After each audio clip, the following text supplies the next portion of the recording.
La llegada del Espíritu Santo. Desde el momento en que el Espíritu Santo vino a mi vida, no tuve que batallar más sola contra mis adversarios. Ellos todavía estaban allí, pero la pelea y la preocupación parecía desvanecerse. Me pasó lo mismo de que le fue dicho a Israel siglo atrás por medio del profeta Ezequiel. Cuando vivían en un tiempo de agitación política, les fue dicho por el Señor: os daré corazón nuevo y pondré espíritu nuevo dentro de vosotros y quitaré de vuestra carne el corazón de piedra y os daré un corazón de carne. Y pondré dentro de vosotros mi espíritu y haré que andéis en mis estatutos y guardéis mis preceptos y los pongáis por obra. Ezequiel 36, versículos 26 y 27. Todavía hoy existe el problema. Millones de personas están luchando diariamente por guardar las leyes y estatutos de Dios y están perdiendo la batalla porque no entienden el plan de batalla del Padre.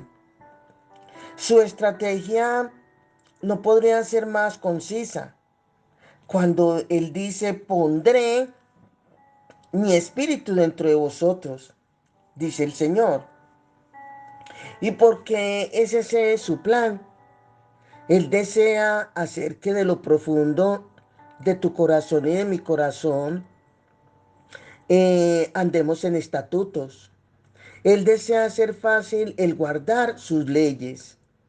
Pregunto, ¿encuentras difícil guardar los mandamientos de Dios?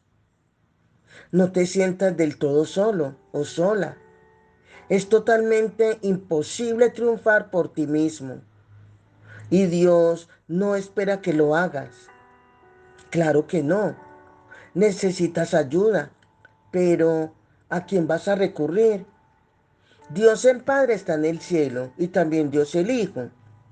Tú y yo necesitamos un amigo aquí y ahora mismo. Y la persona de la Trinidad que está morando en la tierra es el Espíritu Santo. Él es a quien tú y yo necesitamos desesperadamente conocer. Si haces una encuesta y le preguntas a la gente qué es lo que más desean de Dios, la contestación más probable sería: yo deseo que Dios se agrade de mí. Y eso es lo que Dios le prometió al profeta Ezequiel. Dios le dijo: ni esconderé más de ellos mi rostro, porque habré derramado de mi espíritu sobre la casa de Israel. Ezequiel capítulo 39, versículo 39. Desde el momento en que el Espíritu Santo viene a ser parte de tu vida y de mi vida, Dios desde ese momento comienza a mirar en tu dirección, en mi dirección. Su rostro comenzará a brillar sobre ti y sobre mí. El gran deseo del Padre es que tú lo recibas, que seas lleno de Él y que tengas comunión con Él. Eso lo hace feliz. Comienza en la invitación que comiences a leer el libro de los Hechos. La mayoría mandan a los principiantes a leer el libro, el Evangelio de Juan. Pero aquí mi sugerencia es que comience con los Hechos, porque aquí el propósito es que conocerás lo que Dios había planeado. Los apóstoles tenían una tremenda relación con el Espíritu Santo y la evidencia está escrita en cada página. Eso quizás lo más inspirador es que los hechos continúan realizándose aún hoy. Si la obra milagrosa del Espíritu Santo estuviera toda escrita, no habría una biblioteca lo suficiente grande para contener los volúmenes. Lo que pasó en el aposento alto No debió haber sido sorpresa. Antes de ascender Jesús al cielo, miró, Jesús mismo le dijo a sus seguidores que no salieran de Jerusalén, sino que esperasen la promesa del Padre, la cual les dijo, oísteis de mí.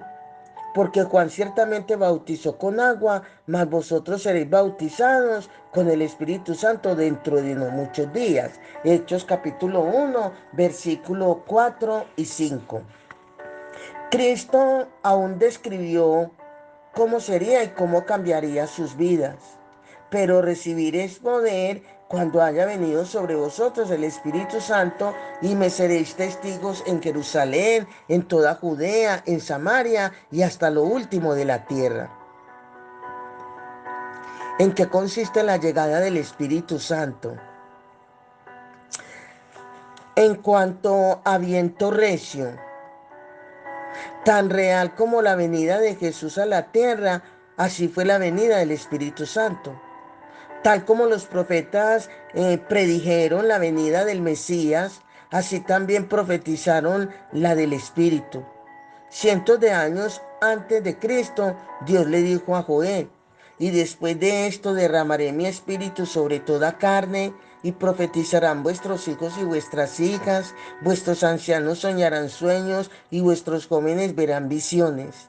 Y también sobre los siervos y sobre las siervas derramaré mi espíritu en aquellos días. Joel capítulo 2, versículo 28 y 29. El Espíritu Santo, amigo, ministros, hombres y mujeres de Dios, vino y qué entrada tan poderosa. El sonido de un viento estruendoso, lenguas de fuego, una demostración del poder de Dios. Su llegada a la tierra no fue menos que poderosa.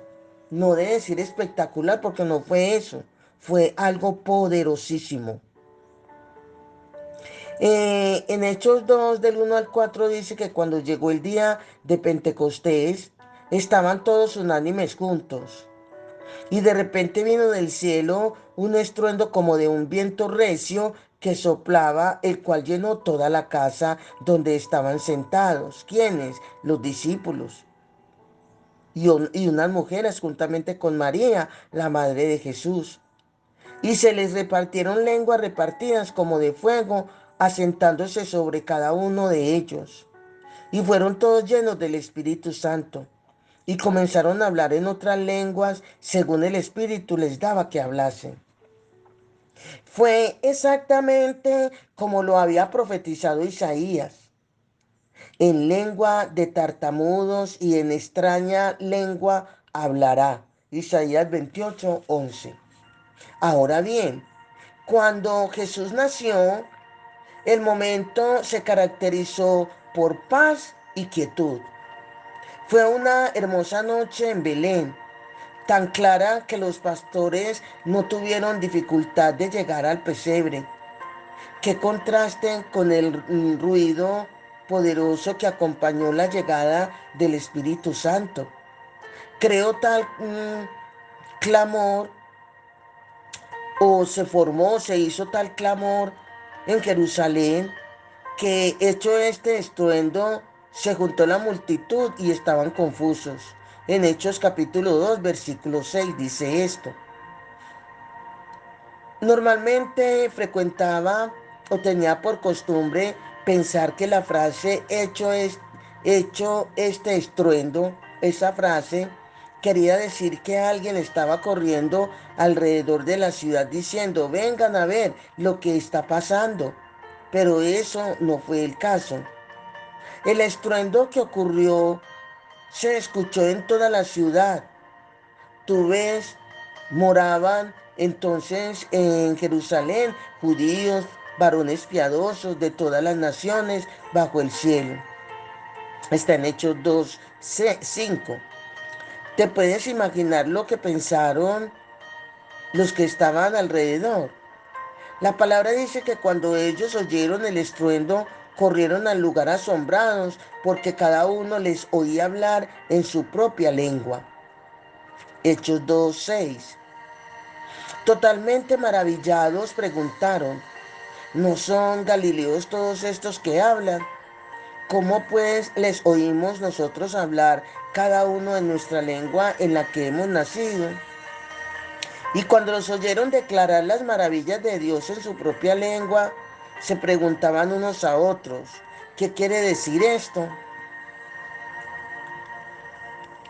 Su estruendosa venida, la del Espíritu Santo, no fue planeada para un templo hecho de piedras. En vez de eso, el Espíritu Santo vino sobre 120 creyentes que vinieron a ser el nuevo templo de Dios. ¿Recuerdas que cuando Salomón terminó su templo, tenía 120 sacerdotes que tocaban trompetas? Según Segunda de Crónicas 5:12. La escritura dice que la casa se llenó de una nube, la casa de Jehová, y no podían los sacerdotes estar allí para ministrar por causa de la nube, porque la gloria de Jehová había llenado la casa de Dios. Sucedió otra vez en el aposento alto. 120 se reunieron y el Espíritu del Señor llenó el templo. Porque 120 es el número que cierra la edad de la carne y abre la edad del Espíritu. En Génesis, donde Noé estuvo construyendo el arca por 120 años, terminó la era de la carne.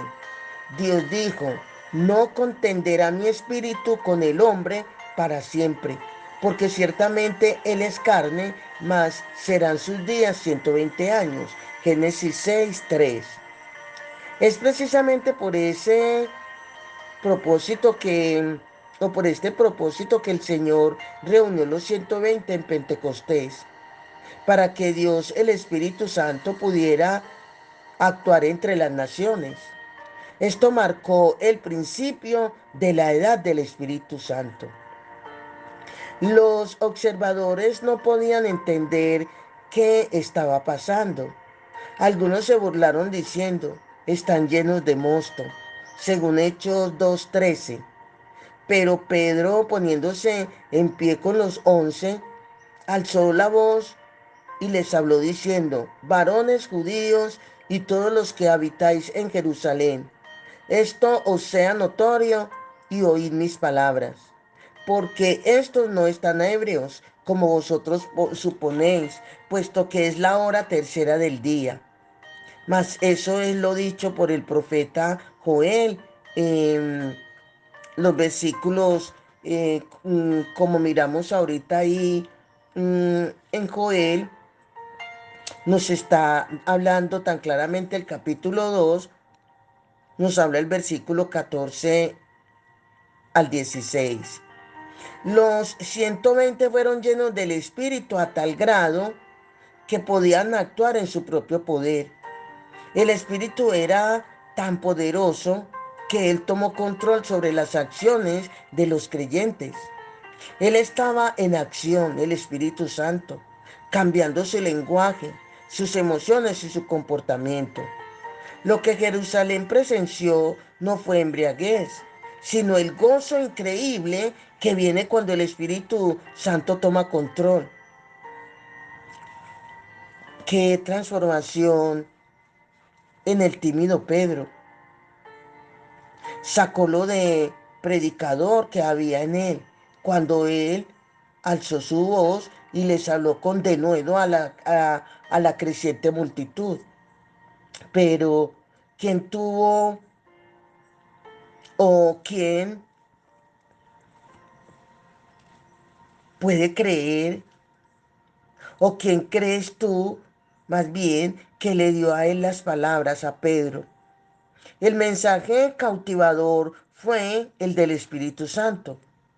Pues nuestro evangelio no llegó a vosotros en palabras solamente, sino también en poder en el Espíritu Santo, según 1 Tesalonicenses 1:5. Así es. El evangelio es predicado por el Espíritu Santo. Él es el que hace la obra. Ahora observa lo que comenzó a pasar de repente en el libro de los Hechos. El Espíritu Santo les da tremenda autoridad a aquellos que lo han recibido. Eran las 3 de la tarde cuando Pedro y Juan fueron al templo y era traído un hombre cojo de nacimiento a quien ponían cada día a la puerta del templo que se llama La Hermosa para que pidiese limosna de los que entraban en el templo, según Hechos 3:2. Volviéndose al mendigo Pedro con Juan, fijando en él los ojos, le dijo: míranos. Es maravilloso ver a un hombre completamente entregado al Espíritu Santo. Pedro estaba lleno de un denuedo y poder que él nunca había conocido mientras miraba profundamente en el alma de este hombre, de este pobre hombre a través de sus ojos. El mendigo sabía que Pedro y Juan no estaban jugando. Un denuedo santo había sido conferido a los apóstoles. Cuando Pedro dijo: míranos, y el hombre inmediatamente les estuvo atento, esperando recibir de ellos algo. Entonces, dice la Biblia que Pedro dijo: no tengo plata ni oro, pero lo que tengo te doy. En el nombre de Jesucristo de Nazaret, levántate y anda. Y tomándole por la mano derecha, lo levantó. Y al momento se le afirmaron los pies y tobillos. Y saltando se puso en pie y anduvo y entró con ellos en el templo, andando y saltando y alabando a Dios. ¿Te puedes imaginar la consternación que hubo en el templo? El que había sido cojo hizo una entrada poderosa por sí mismo. Ellos lo reconocieron inmediatamente y se llenaron de asombro y espanto por lo que le había sucedido. Es de decir que es una experiencia de ayer, de un ayer. El poder y la autoridad que los apóstoles recibieron comenzó a tocar las vidas a cada paso. Su ministerio fue seguido por muchas señales y prodigios en el pueblo, según Hechos 5:12. ¿Y cuál fue el resultado? Que los que creían en el Señor aumentaban más, gran número así de hombres como de mujeres. Las señales que siguieron a la venida del Espíritu Santo guió a la gente directamente a Cristo. Eso es un hecho importante que hay que recalcar, que hay que recordar. Lo que pasó en el aposento alto no fue una experiencia de solo una vez, tampoco una nota marginal de la historia. Los creyentes llenos del Espíritu Santo establecieron una relación incesante, constante con el Espíritu Santo. Ellos continuaron llenándose. Cuando llamaron a Pedro ante el Sanedrín por la sanidad del cojo, ellos le preguntaron: ¿con qué potestad, o sea, con qué autoridad o en qué nombre habéis hecho vosotros esto? Pedro estaba lleno del Espíritu Santo cuando les habló en Hechos 4, 7 y 8. No en tiempo pasado, sino presente. La palabra lleno se aplica a los apóstoles en aquel mismo momento. Una vez en la Escritura, cuando se presentan a los seguidores de Cristo como llenos del Espíritu, se refiere a una llenura nueva, no algo que pasó ayer o el mes pasado. Pedro estaba tan lleno del Espíritu en el templo que tenía autoridad sobre sus críticos. Con mucha firmeza dijo: gobernadores del pueblo y ancianos de Israel, puesto que hoy se nos interroga acerca del beneficio hecho a un hombre enfermo, de qué manera éste haya sido sanado, sea notorio a todos vosotros y a todo el pueblo de Israel que en el nombre de Jesucristo de Nazaret, a quien vosotros crucificasteis y a quien Dios resucitó de los muertos, por él este hombre está en vuestra presencia sano. Esto está registrado en Hechos 4 del 8 al 10. ¿Te das cuenta de que el poder del Espíritu puede llenarte de tal manera que no le temas absolutamente a nadie? Es posible establecer tal comunión con Él que aún el dirigirse al líder de una nación no causa ningún temor. El Espíritu levanta su cabeza y tu cabeza, mi cabeza, frente a, por encima de tus hombros y te infunde una confianza inesperada. Aquí podríamos decir y titular a Pedro como el valeroso. ¿Por qué? Porque es que Pedro estaba enfrentándose a algo más de que los sacerdotes perdón, él se estaba enfrentando a algo más que los sacerdotes del templo. Él estaba en realidad en contra del gobierno de Israel. De hecho, la noche antes que le permitieran hablar con los sacerdotes, él y Juan fueron puestos en la cárcel. Pero cuando él habló, las palabras fueron efectivas. Él les dijo que el Señor era la piedra reprobada por vosotros,